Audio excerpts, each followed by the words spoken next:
The surgeon is in. Former head coach David Beaudin brings his football expertise to frog fans everywhere in Dissecting the Frogs. Welcome back to another exciting episode of Dissecting the Frogs. We've got a really special guest and one that I think a lot of you have been waiting for with us today, Bryan Carrington, who is the Director of Recruiting here at TCU and also the offensive analyst and works primarily with the wide receivers. You may know Bryan, or BC, as a lot of folks call him, as somebody who's got some emojis up there. His time in Austin, he was big for the shush emoji. You might have heard a little bit something if you're on Twitter about a cactus out in West Texas, and we're going to get into that certainly. But before we do, there's a lot of depth with Bryan Carrington. Really a smart guy who's given a lot to this game, and so we're going to dive into that, and we'll check in with the NIL stuff here in a little bit. But first, Bryan, welcome to the show. Thanks for having me, Dave. It's good to be here. Yeah, no, it's great. I appreciate your time. I know we're ramping up. We're a week away, right, from guys reporting? Yes, sir. A month away. There's some change from putting that product on the field, so exciting time. Yeah, for sure. So something a little bit fun I heard about you. You may not know, and I'm surprising you with this, but I heard when you go out to restaurants and things like that, you've been known to order, to kind of make up some names for food and drink when you order stuff. Yeah. Is that true? Yeah, I mean, it's just an inside joke. I was actually a bartender for like 6 years while I was in college and whatnot. So when I go and I get service now, I try to give the people a hard time. Just, not a real hard time. Sure. Just try to make some fun out of the experience. But, I'm a good tipper. So You know, at the end of the day, yeah. they're gonna come away pretty quick. Well, I was a bartender in my time in college and afterwards as well, so I can appreciate that. But I did hear, in fairness to you, I heard that you kind of razz them a little bit, but then you're a great tipper afterwards to take care of them. Always. Well, good. Well, look, we're going to jump into that, all the NIL stuff. We're going to get into that, and you have a lot of knowledge and a lot to bring to the table on that subject, not just teasing the folks out west, and so we'll do that. But just kind of before we roll into that, I want to get into sort of how you got into this business and your start. It's not, I wouldn't say conventional, right, in any sense, because you really have, you had an art background to start off before you, so you went out of high school, you went to St. Pius down in Houston. What was that experience like? It was a great experience. I always wanted to challenge myself and get myself out of my, present situation. And I feel like putting myself in situations where I was uncomfortable initially over time, bared a lot of good fruit for me, and it shaped me for who I am. I feel like I have a unique background. I was able to experience some unique experience that helped shape me to be the person I am today. Yeah, for sure. And not a lot of guys, you don't see a lot. So you started off, got associates in art. Is that right? At Houston Community College, started there. You don't see a lot of guys in the football world with an art background, but I find that really interesting. So you went from there to U of H, and so you're at U of H. You've always been a guy, from what I know, that's really into team building, the draft process, all of those things. How'd you get involved in the recruiting side? What was your first step while you were at U of H? It started as an early age, really, just being a stat guy. Just it started off with seeing guys selected for the All-Star game, and it's like, whoa, what were the requirements for these guys to get selected to the All-Star game? So, being a Rockets fan coming up, Steve Francis, Yao Ming, Katino Mobley, those are some of the guys coming up. So just to follow those stats, points, rebounds, assists, and then football as well, rushing yards, yards per carry, touchdowns, stuff like that. I used to, look up all district lists, all state lists, and just see if the stats would add up. So at an early age, I was kind of enamored with kind of the stats behind the scenes or whatnot. So, I mean, that kind of took off. I was a kid that would, pull the sports page out of the newspaper, and I'd walk around with that in my back pocket. And anytime I would have some time, I would stat crunch, whether that was baseball, football, basketball, hockey. I was just infatuated with the numbers. Love it. Okay. So you walked in, and now Tom Herman was the head coach at the time, your time in Houston. So you're in your dorm, you've got all these numbers, you've got all these stats, you're really invested in it.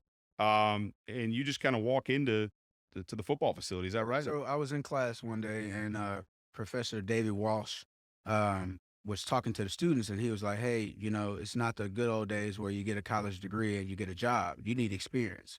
So if any of you guys want to go into a particular field and you have no experience, you're not going to get a job. So you need to volunteer somewhere. You need to get experience because if you graduate without experience, nobody's going to hire you. So right there in class, I was like, whoa, kind of a shock to me. So I was Right. like, man, I need to get these fillers out and, I need an intern. I need to put some work in somewhere. And it always was attractive to be a part of a football program, to be a part of a team, building for one common goal. So, Coach Herman had just got there from Ohio State and, I was really at the right place at the right time. So I shot them an email in the dark that was laying out my background. Hey, I've been following the draft for so many years, really with rivals 24/7, you name it. I want to offer my services for free, be a fly on the wall, just kind of, be a helping hand. And slowly but surely, it just became into a greater role over time, which is, like I say all the time, talent is everywhere, but opportunity isn't. So I feel like I was at the right place, the right time, around the right people to help, launch me into a career. Yeah, and that's fair to say. But not only do you have to, have the opportunity in front of you, and that's true, but you also have to maximize that opportunity, and you certainly did that there. I mean, you had some will say a meteoric rise from not getting paid and just moving your way up because of the hard work you put in and improving yourself. Tell me a little bit about that. Yeah, it was really exciting. Like my first goal at U of H was like, hey, all I need is one person in this building to say, I really like that Bryan Carrington guy. Get a job, and then they'll take me with me. Take me with them. I didn't think it would be the University of Texas. Coming out of college, I would have been pleased being at Middle Tennessee State, being at Tulane, being at a lower level school so that I can, work my way up to the top. So I actually accepted the job at Texas as the assistant director of player personnel before I graduated college. I had a semester left of college actually, but because of my relationship with Professor Walsh and me having a job offer in hand, they were able to accelerate my process, and I was able to accept that job at Texas, and 2 weeks later, graduate from the University of Houston. So my first year at Texas, I was an assistant director of player personnel at Texas, and I was excited for that opportunity, just really zealous for that opportunity. I was at U of H, and I would always reference the blue chips in the state as, you know, um, situations that we would get Pac-Man. And I would say that because if we would offer a kid, in the city of Houston and he gets Texas A&M and M and he gets Texas, I would equate Texas and Texas A&M to Pac-Man being in the state. So from my perspective, being at Houston to, them essentially not chasing unicorns and identifying who the unicorns were. Now I was at Texas. Now I'm Pac-Man. Now all these kids that I was familiar with at the University of Houston, I was a big fish, so I was able to have a lot of familiarity with a lot of those kids since I, had conversations with them at Houston. But now that I was at Texas, I mean, that gave me a huge ego boost. It gave me a lot of confidence in who I was recruiting. And we were really successful. So we signed the number 3 class in the country my first year. And I was rewarded for that to be named the director of recruiting after that. And then we went and signed another number 3 class in the country. So for my first 2 years on the P5 level, we literally did accomplished feats that Mac Brown didn't do in his time at Texas. So that was like a pinch yourself moment. But, hey, maybe I have to take a step back and say, maybe I'm, really good at this recruiting thing. Because it's not like the NFL where you draft players. All you have to do is simply get a kid to say yes and sign paperwork and he scores. So Right. it's a big cat and mouse chase, and it's something that, I feel like I'm prepared for the marathon in recruiting. Yeah, no doubt. Let me go back to something you said that you may just kind of gloss over, but I think it really speaks to you as a relationship builder, and that's from talking to everyone that knows you, everyone one of the first things they'll say, other than just being a good guy and all, is being an elite relationship builder, right? A genuine one, which is obviously we talk all the time and make sure that it's not transactional, that Yeah. that's genuine relationships. Well, just simply that you built that relationship with Professor Walsh at Houston. Now, that professor's now helping you, right, in a situation where, you can kind of accelerate graduating a little bit so you can go take this opportunity. But that wouldn't happen had you not built that relationship prior, right? If you just Mhm. walk into a professor's office and you're just another, face in the crowd, Yeah. that's not happening, right? So, you obviously knew that at a young age, how important that was, or just come natural to you.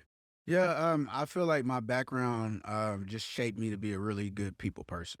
Like from my service to children and adults with disabilities to working in nightclubs, being a bartender for 6 years, being all types of salesmen. I was a salesman in every different facet coming up, trying to, make a living for myself from, selling direct TV and Sam's Club and trying to sell them NFL Sunday tickets. So I feel like I have a lot of strategy when it comes to, sowing seeds and building relationships and, selling products, I just feel like that goes hand in hand with the world in which we live in. Like Nick Saban, who's arguably the GOAT in college football, said, if you're not a salesman, then shouldn't be a coach. Right. Yeah. Yeah, you're selling yourself. I mean, not only are you selling recruits every day, and people use that word a lot as a negative, and I don't think it is at all. If you're passionate about what you're selling, like, and we'll get into all of the great things here at TCU in a little bit.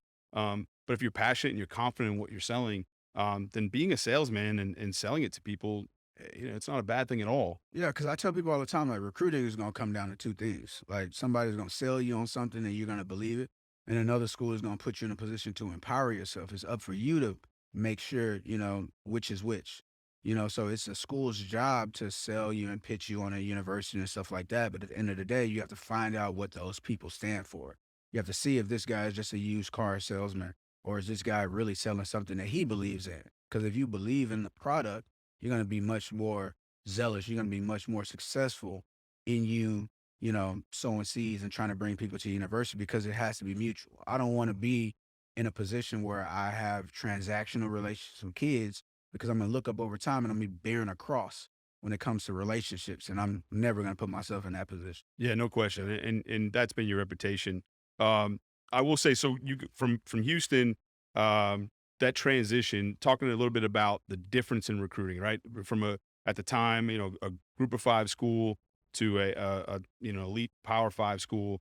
There is some differences, right? Yeah. And not only for you, but for the entire staff. But when I look at it, you obviously had Ed Oliver at Houston was the first 5-star, I believe, not only there, but maybe in the history Group of Five. Group of Five. Yeah. And so while you might not have been the exact point person on that, you're instrumental in that big time recruit. But that's one, right? And now all of a sudden you're at a place where you're signing 11 5-star recruits, which in one class, right? Which is Sure. unheard of. What's that like? And this is not I don't want to get to specifics in terms of personal egos and things like that, but just inherently, you get all this hype and all these accolades as a 5-star guy. There comes some ego with that, right? So what's that like in terms of recruiting in dealing with some of those egos?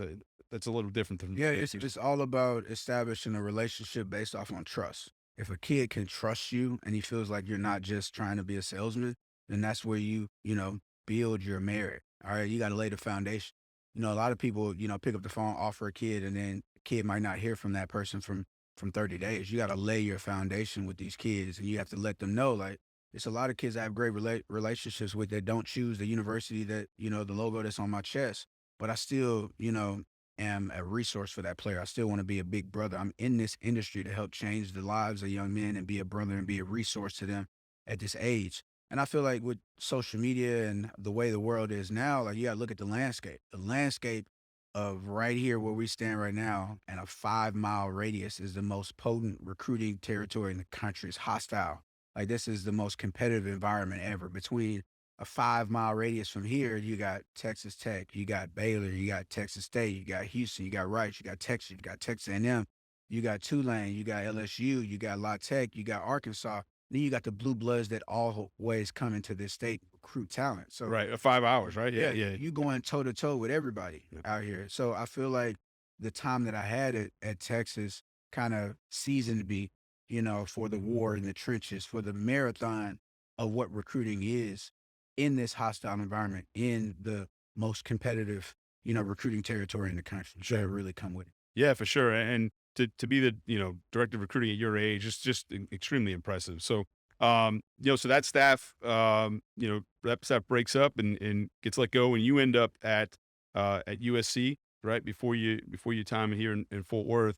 I thought you did something really unique, and I admired it from afar at the time. A guy who's really been, obviously, came up through the recruiting world, and that was really all your experience, and I'm guessing you said to yourself, well, look, if I want to be a head coach one day, then I also have to do some stuff on the field as well. So when you went out to USC, you got out of your comfort zone a little bit, and you were an offensive analyst. Is that right? And work with the running backs. sir. Yeah, tell me a little bit about that and why you chose to do that. Yeah, I chose to do that because you know, you want to evolve with the sport. You want to see where the trends are going, and you know, my main goal for myself is to, you know, vertical integration. You know, I teach that to our players as well. Like, you want to be able to morph. You want to be able to evolve. I don't want to be, you know, the recruiting analyst, and when I get gray hair, they throw my ass away.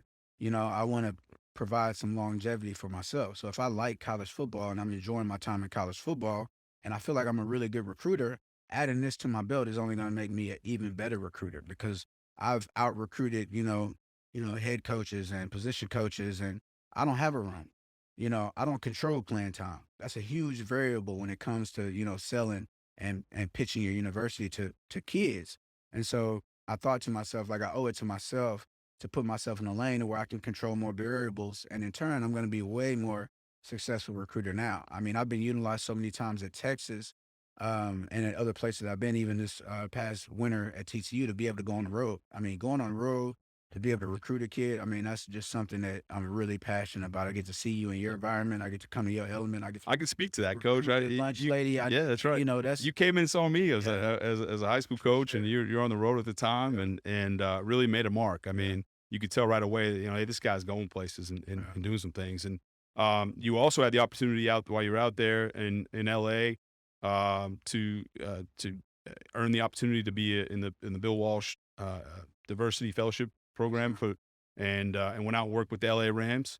And then they just happened to win a Super Bowl in the same year, right? So congratulations on that. That's appreciate it. It was awesome. yeah, I can imagine. Yeah, so a good mentor of mine, friend, colleague, Thomas Brown, is the associate head coach for the Rams. I've had a relationship with him for a while, since he was OC at Miami, and the stars kind of aligned. I'm in LA, he's in LA.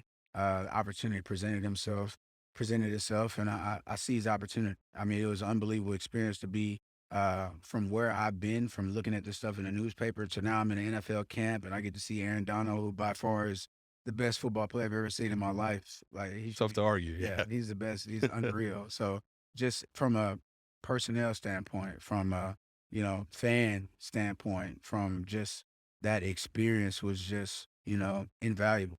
Like, just, you know, it made me be super zealous for, you know, the journey that I'm trying to put myself in. Right. You know, because to be a coach on that NFL level, you better know it forwards and backwards. Sure. You better know it like the back of your hand. So that was something that challenged me, you know, going from, you know, learning air raid at USC, to being in, you know, Sean McVay spitting out plays in the playbook. I mean, that was night and day. I felt like I was learning trigonometry. Right. It's some instances. So, I mean, that was just an opportunity for me to get a taste of what it's like at the league. And from that, it's like, whoa, you know, this is what I want to do. I need to really get in my bag. I need to really apply myself to that. Right. Yeah. What an amazing experience, and one that you've earned.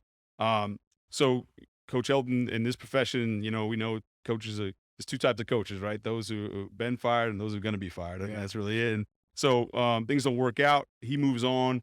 And so now you're looking for your next opportunity. And lucky for all of us here, you end up in Fort Worth. Tell us a little bit how you. Yeah, so I had some security at USC. I had an opportunity to stay. I had a contract, so I had more meat on the bone, if you will. But you know, you don't want to be a guy; you want to be the guy. And so, looking at the recruiting, or the coaching carousel, looking at the landscape, I had interviewed with Sonny Dykes the previous year while he was at SMU. So, you know, it was something I was watching, him getting a TCU opportunity, and the TCU just makes a lot of sense for me, for what I want to do, for the vision, for the trends, for where college football is headed. I feel like TCU is equipped to succeed above the water. You know, a lot of places out in college football, there's a lot of uncertainty right now as far as where their future is headed. But I feel like for an opportunity to be here at TCU, to build, to not have to look over our shoulder, to see a school that wants to associate their identity with Sonny Dykes, versus being in that hostile environment where it's win or go home and throw the baby in the bathwater out. I feel like this was a strategic move for me to build, you know, and set up house here while having that opportunity to develop into where I want to be. So I Yeah, feel like this is an unbelievable opportunity. for sure. Yeah, no, we agree there. Tell us a bit about, you know, you talk about unbelievable opportunity. We're going to jump into name, image, and likeness here in a second. Yeah. But beyond that, put that aside for just a second. Yeah. Why TCU, right? Not for you, but the kids coming out of high school. I mean, there's so many. You hear all these things, but for you, what's your sales pitch, so to speak? I mean, there's so many sales for Right. TCU. There's some schools they only have a few topics to talk about, but I feel like we uniquely, genuinely have an opportunity to offer the kid the total package. All right. Now, there's not only opportunity for you within our community, there's opportunity for you in the Dallas-Fort Worth Metroplex. And so a lot of kids nowadays, it's not just about these 4 years where they have a college experience. It's about turning 4 years into 40. I look at, name, image, and likeness the same way I look at life after football because, these schools and these institutions are going to make money off of you, but what can you get out of it in return? And we have, unbelievable Metroplex that offers tremendous opportunities for you, not only, career wise, but family wise. It's a place where you can build a family. This is a place to where it offers entertainment. It offers attractions for you to, consider living here for the long haul. So I feel like a lot of schools, the day you graduate is the day you pack it up and you headed back home.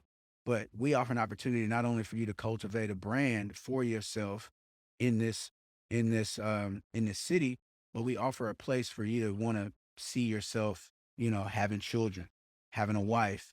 This is stuff that, is long term versus, nobody wants to be in any town USA starting a family. Right. That's cool where I went to school. I might visit for the spring game. I might come to the rivalry game. But at the end of the day, my home's in Dallas. My home's in Houston. So I feel like the selling point is not only just TCU, it's selling the DFW. All right. Because with this world that we live in, you can't go back, 40 years and build, Fortune 500 companies around your institution, build a Tesla gigafactory right outside the university. You're landlocked. So I feel like the world is changing, and the perspective of kids coming up, they have so much more eclectic interests outside of football. And I feel like the Dallas-Fort Worth Metroplex offers, a wide range of whatever a kid may be interested in. Right. You can make the DFW what you want it to be. Yeah, no, I agree. I mean, just, talking about one example here, as soon as we break in studio, we've got two guys coming in on the current roster, Steve Avila and Brandon Coleman, two offensive linemen for TCU. They're going to have their own show right here called My Turn. So get a little plug there, but just another example of an opportunity right down the road from TCU. That's something that Steve really had talked about passionately that he wanted to get going. And, you guys made it happen. They made it happen here at Roxo Media House. So I think you're right. There's just tons of opportunity. And so now we're going to get into kind of what everybody tuned in for, and what you tuned in for is the name, image, and likeness. And there's so many layers to it, right? But let me start here. When you tweeted something out about sort of, I find it interesting because I think what's going to happen here soon is that the NCAA has to kind of sharpen the lines between what is true name, image, and likeness and what is just pay for play, right? And there's a distinct difference in my opinion, because one is building a brand and being able to market that. And the other is really not binding, right? I mean, it's just you're throwing out something without a contract, without anything, and you just kind of you're taking a big leap of faith as a student athlete or prospective student athlete. So, tell me a little bit about your thoughts on NIL, but specifically to start with, why you got everybody up in arms here, So, tell me a little bit about why that is. Like how I started with just this question, it's like in the world of NIL, do we honestly believe that most universities are trying to maximize your NIL, get you the most money possible, or are they simply competitive? Or what we're witnessing the past year in college football, is that true NIL, or is that crafty counsel? Is that loopholes that people have utilized to, give these veiled inducements to players? So we really have to be, wise about this process, because I view it as a sensitive topic, and I view it as something that's coming off as very disingenuous. I feel like the NIL for student athletes wasn't meant to, be these crafty counsels. It was meant to get the players their worth in the market. It's being promoted, it's being utilized as a competitive advantage. I don't feel like that's what NIL was intended for. And I don't think it comes off as being genuine. I feel like it's simply casting the net out there, and you want people that weren't looking your way to essentially look your way now. And I feel like that's where you create problems with NIL, because it's not genuine. If it's genuine, it's done in house, like at TCU, obviously we have players that benefit off of name, image, and likeness being in the Dallas Fort Worth Metroplex. But guess what? It's nobody's business. It's between that student athlete, his family, and the people that he has those deals with. Right. But when you promote it, it comes off as what is the need, what is the end result that this school is attempting to gain from Yeah. a name, image, and likeness. Yeah, I would ask you that and kind of dive deeper into that. What's the negative, the big downside in just putting it out there and promoting, the specific dollar amount, right? Let's just talk to that. What's the downside of any university, going that route? I would say the downside of it is, like, for example, like when you build genuine relationships with recruits, they let you know what happens behind these closed doors conversations. So if you're competing for a recruit and he's on your campus, and he might not trust you, or you might not trust him with this information, and you unveil, hey, your plans, for all of your student athletes going to get X, Y, and Z. I feel like that's disingenuous. I feel like you're preying on kids from low socioeconomic backgrounds to make a move off of, you know, little money. That's not a lot of money. All right. And the reference for, the desert or the cactus emoji, if you will, is not the city. It really doesn't apply to just that one school. It applies to a lot of schools in oversaturated markets. You got 85 kids wanting to build their brand and become, a pivotal figure in that area from a name, image, and likeness standpoint. You know, the reality of it is, you're selling a dream. The reality of it is a lot of people aren't going to be able to benefit off their name, image, and likeness. That's the truth. You open up a deck of cards, there's only 4 aces in it. It's not, everybody getting to benefit off their name, image, and likeness. Right, right. Yeah, and you start. I would think you start giving exact dollar amounts. Let me jump into something you just Yeah. said. You talked about the cactus and the desert. Mhm. Really, what I got from it, we're talking about a desert of an economy, right? Exactly. And not just in one specific place, but you can reach 8 million people here in DFW, and you're just speaking of that. Like, hey, just make sure you keep your eyes open and understand, what does the media market look like? What does the overall economic market look like? Those type of things. Am I right in saying Yeah, that? exactly. Because this thing is still evolving, and at some point in the near future, the shenanigans are going to go away. The veiled inducements to play players are going to be gone, and they're going to be extremely mitigated if they're not gone. So we have to really educate kids of what the foundation of true NIL is. The NIL that benefits you and is just not a taxable loophole for some boosters. Right. So pushing the foundation of what NIL, because we're focused on building true NIL here at TCU. Like, we want you to be valuable not only in our community, but in the communities outside of our institution. We want you to be valuable in the Dallas Fort Worth Metroplex. And in turn, when you gain these relationships are going to want to be continued when you become a professional, if you are that type of individual. Right. But a lot of kids say, that's why I said you're either sold on something, or you're in a position to empower yourself. A lot of people are just utilizing name, image, and likeness to get kids a quick payday, not knowing it's pennies on the dollar. You're not getting any equity. You're not getting any, it's like a concrete ceiling. Like, I really mean that for a lot of student athletes. That's going to be the peak of your existence in that market, because that market is not sufficient to make sure 85 players on scholarship are benefiting from their name, image, and likeness, and are making all this money. Like, I really feel like that's just uh, a small incentive to go to school. You don't make a life altering decision for, pennies on the dollar. Right. Right. And I think, you correct me if I'm wrong here, but I viewed it as you just sort of educating, as you do with all different areas, right? Of, like, educating prospective student athletes, not necessarily poking the bear at Yeah. one particular school. Maybe that one school sparked, you putting that out there, but just say, hey, this is so brand new for everybody. So just make sure you understand the landscape, right? That's sort of Yeah, because part of your I message? mean, a lot of the stuff we've known about for a while. It's just a lot of people, they don't want to educate you on the variables involved in NIL. They just want to sell you on a dream. So that goes back to them selling you on something in which you believe, and at the end of the day, there's not enough, traffic flow of money.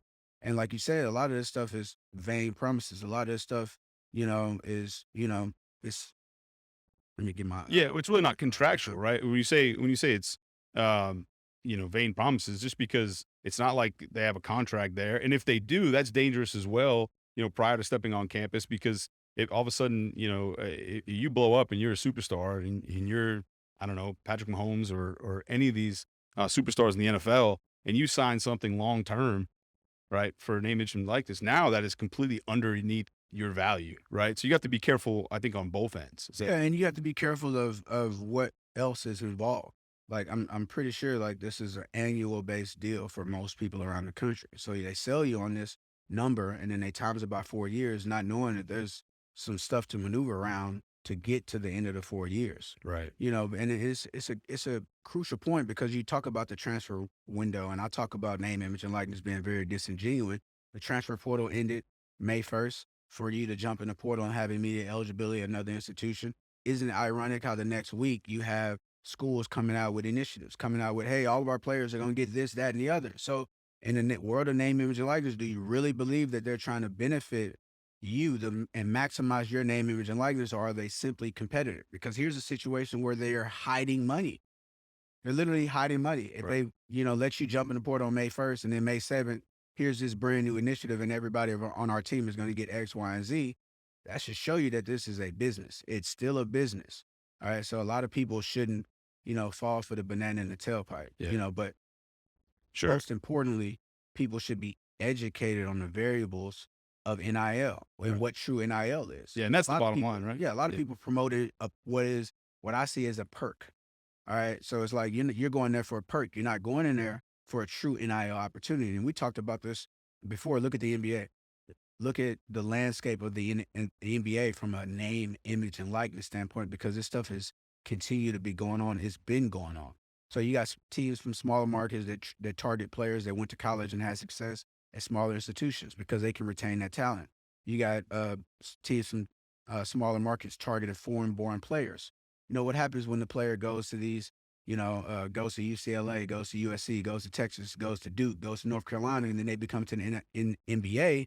Those guys have a tendency to end up in very large metropolis because from a name, image, and likeness standpoint, it's not a lie that if you're in a heavy populated area, you are hand and fist ahead of the game from a name, image, and likeness standpoint. A lot of these schools out here that are in heavy metropolitan areas are hand over fist way out in the lead as far as how many opportunities they can add for their players, not only from their community, but from the community outside of their institution. Yeah, no, for sure. I think that's just factual, right? And that's how I took all of it. I know fandom gets a little wild and riles people up, but at the end of the day, I viewed it as somebody. Hey, this is just start to educate yourself because we're only 14 months into this whole thing. We're learning, it's evolving continuously, and just make sure you understand that the media market that you're in matters, right? So I thought it was great that you were able to educate those guys. If you poke a few fans along the way, then so be it. I think that's sort of the fun. Social college media football. is a tool. So, Right. I think I'm pretty good at utilizing that tool. But at the end of the day, social media doesn't show you the victory. The real victory is behind the scenes. The real victory is having a relationship with a kid so he can tell you 3 months ago what the plan was so you can come up with a counter. Right. So you can come up with what is actually going on with the competition in which you're competing for kids. But the real victory is in-house when you're having hard conversations with family. But if you're going to promote name, image, and likeness, make sure that it's the best name, image, and likeness deal out there and people can't beat it because to put something out there so small and you're preying on kids from low socioeconomic backgrounds to make a decision for peanuts, that's when you really got to question how genuine is this? Is this disingenuous? Is this a genuine opportunity for us to, for my son to build his brand, or is this an incentive because that institution is competitive in this new world of name and likeness? Agreed, and that leads me to my last couple things here. As we're up against the clock, and we could probably go another round on this another time, and I'm sure we will. You talked about that as part of your pitch and what you talk to people, and NIL certainly being a part of that. If you could, before we close out here, give me sort of your elevator pitch in terms of your recruiting philosophy, right? This stuff included, Yeah. but when you're really, getting into it, what's your approach with the young men that you recruit? Yeah, so just address the name, image, and likeness standpoint for a second, because I feel like it's a big topic for people that don't have a lot to talk about, that don't have a lot to sell at their university. But quite point blank, you come to TCU and you ball out and you perform, you're gonna have a lot of NIL opportunities. And our opportunities at TCU and outside of TCU are sustainable. All right. It's sustainable. A lot of places, like I said, hashtag is it reserved to the 85, because you got 85 people coming in and out of your university every 4 years. The market is not sufficient for everybody to be a brand in that city. It's not enough money exchanging for people to really benefit off of it. So the reality of it is, when you no longer have that name and number on the back of your jersey, how can you maximize your brand? Or how can you monetize the relationships that you built at that institution? Yeah, no, for sure. It makes a lot of sense. Last question, Coach, before we wrap it up, and we're getting here down to a week away, and being around this game now, as you started your career and having a role and being around a team, I try to ask this to everyone: what does football mean for you? Like, what do you love about it? I mean, there's so many things, but when you get down to a core, what do you love about it? Yeah, so I tell people all the time, like, it's not about the logo, it's about the people behind the logo that create and cultivate that experience. So just being on a team, being on, with a lot of people, and we're building towards one common goal. I mean, that's something that you get fired up about. That's something that you get excited about. That's something that doesn't even seem like work. Like, I get to go to work and I get to do something that I'm passionate about, that I'm interested in, that I feel like I have experience and expertise in. I feel like, this is a pie. This is, I use an acronym just now, but it's something that translates to the real world, because a lot of kids don't realize being on a team, working in football, translates to corporate America. Everybody has a duty, everybody has a role that they're assigned for the bigger picture. All right. And there's one head, but somebody got to be the arm, somebody to be the shoulder, somebody got to be the fingers and toes. So it really teaches people a lot of stuff that translates to the corporate world, it translates to real life. So to just take part in something that is the envy of the public, and be able to come in here every single day. I mean, that's something that I look forward to. That's something that's exciting, and it's very rewarding to see people leave your institution, not NFL players, but self-sufficient. So to be at a university that actually uh, cares and embodies, creating self-sufficient men that can leave here debt-free and transition into corporate America, if football is off the table for them, I mean, you can't ask for a better Yeah. situation. Well, I know that's genuine, and you can see it not only yourself, from Coach Dykes all the way down in the program. You just over and over again hear about relationships, and you're in a people business, you're in a young man business, and I think you embody that and you live that out. It's not just something that you guys talk about. So kudos to you for that, and I appreciate you spending some time with us today. I know, like I said, this onion, you can keep peeling it back. There's so many things, and we'll definitely get together again and jump into it. But I'll tell you this: anytime you can, I talked about Patrick Mahomes earlier, but anytime you get him to tweet something out, okay, because of something you put out there, it moves the needle, right? One way or the other, it moves the needle. I'm flattered. Yeah, no, it's good. And like I said, I think it's just about educating. If you have some fun along the way, I mean, my goodness, Aaron Hodges and I talked about this last time. It's just Twitter. You know what I mean, right? So relax. It'll be a lot of fun here in Fort Worth when a certain team comes to town. That's for sure. So I want to again thank you for your time. For Bryan Carrington.